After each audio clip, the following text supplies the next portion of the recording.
In court, he said, laughing, the judge is my friend. You're leaving this room with nothing, soldier.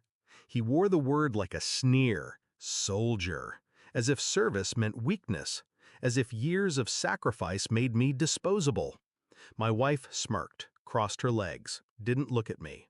He's too scared to even speak. Look at him, she whispered. Not to me, to him. He slid a paper in front of me, his hand deliberate. The kind of move you make when you know the game's over. Sign it, now. I looked at the document.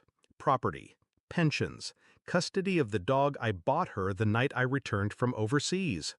Everything. Hers. He waited. She smiled.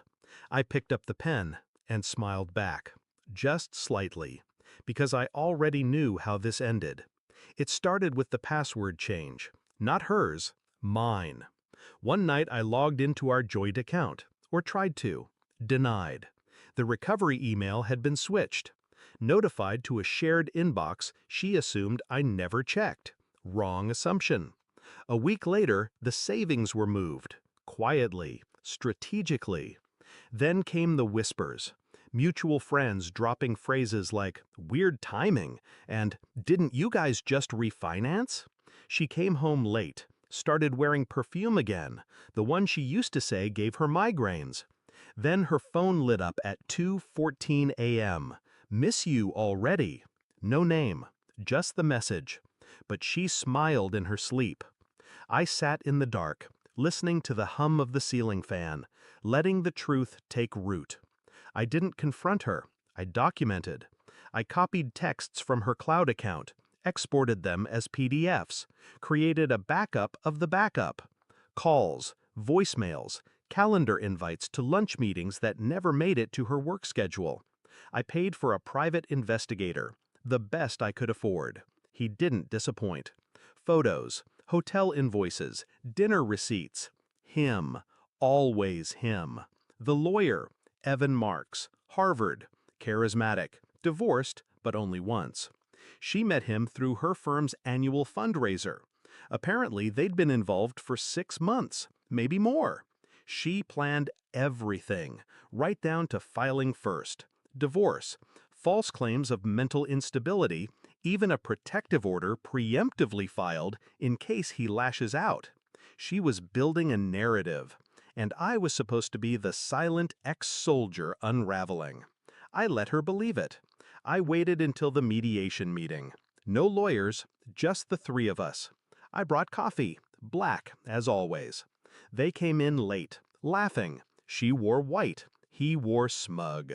She opened her folder, ready to dictate terms. Then I slid mine across the table, neatly labeled, color-coded, photos, emails, call logs, financial transfers between her and Evan, money moved into offshore accounts, some in her name, most in his. The silence that followed stretched like wire between us. She flipped through page after page, paled. He stayed quiet, for the first time since I met him. I leaned forward, calm. You should have known, I said. I don't fight with fists anymore. Court was public, so was the fallout. The evidence submitted sealed the outcome. Fraud, perjury, conspiracy. She lost the house, the car, the savings. He lost his license. The judge, the one he called friend, recused himself. Too late to save them. I didn't scream, didn't gloat, just sat there while the court-appointed attorney read the ruling. Afterward, she followed me to the parking lot. You planned this, she hissed. You let me walk into it. I turned, met her eyes for the first time in months. No, I said. You ran into it. And then I left her there. White dress, ruined face, mascara bleeding into silence. There's peace in knowing someone's true nature. It strips away illusion, frees you. She was the lesson I never wanted, but needed. Love, trust, forgiveness, they only mean something if they're not weapons.